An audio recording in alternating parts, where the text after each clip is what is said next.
जय माता दी। आप सभी का मेरे YouTube चैनल भक्ति सागर में पुनः स्वागत है। आज का अपना वीडियो शुरू करने से पहले आप सभी से विनम्र प्रार्थना है, प्रतिदिन के महात्म्य में स्वर्ण करने के लिए, सभी व्रत कथाएं स्वर्ण करने के लिए, वे सभी धार्मिक जानकारियां प्राप्त करने के लिए कृपया मेरे चैनल को सब्सक्राइब अवश्य करें। वीडियो यदि पसंद आता है तो लाइक एंड शेयर भी करें। आइए अब 27 जून 2025 का पंचांग जान लें।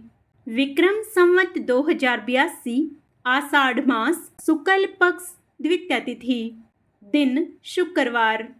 द्वितीया तिथि का प्रारंभ 26 जून को दोपहर 1:24 पर होगा, जिसका समापन 27 जून को सुबह 11:19 पर होगा।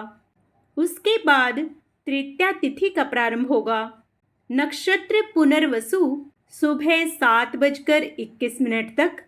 उसके उपरांत पुष्य नक्षत्र प्रारंभ होगा। व्याघात योग रात 9:10 तक। उसके बाद हर्षण योग प्रारंभ होगा। सूर्योदय सुबह 5:47 पर तथा सूर्यास्त शाम 7:12 पर होगा। चंद्रोदय सुबह 7:22 पर तथा चंद्रास्त रात 9:18 पर होगा। आइए आज के कुछ शुभ मुहूर्त जान लेते हैं। ब्रह्म मुहूर्त सुबह 4:11 से 4:58 तक रहेगा।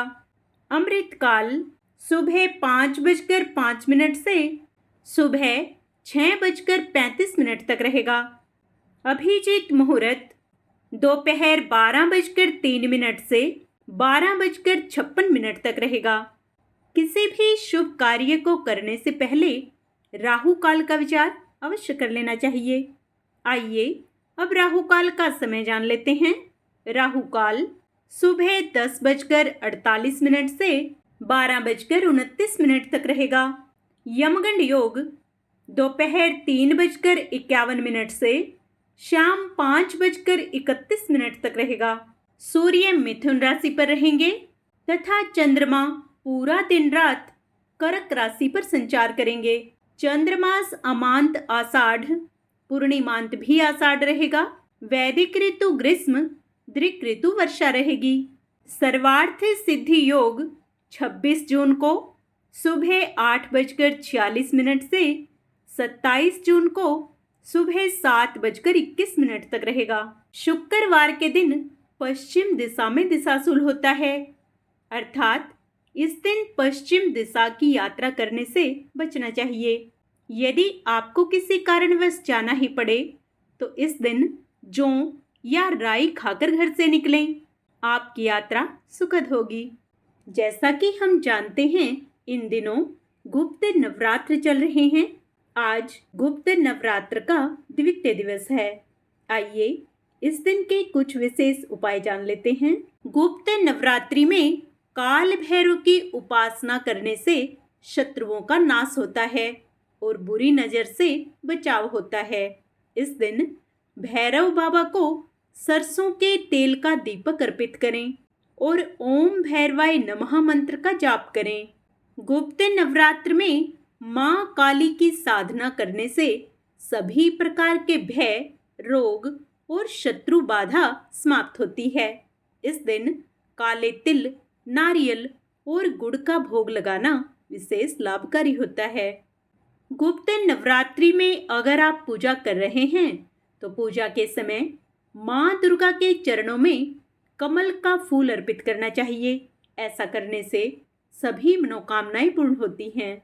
इसके साथ ही मां दुर्गा को प्रतिदिन 7 लौंग चढ़ाने चाहिए। ऐसा करने से व्यापार में वृद्धि होती है।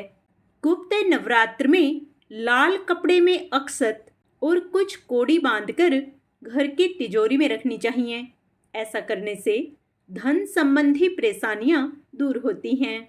यदि विवाह में किसी प्रकार की दिक्कत आ रही है तो गुप्त नवरात्रि में माता पार्वती को 7, 9 अथवा 11 हल्दी की गांठ अर्पित करनी चाहिए। ऐसा करने से विवाह में आ रही परेशानियां दूर होती हैं।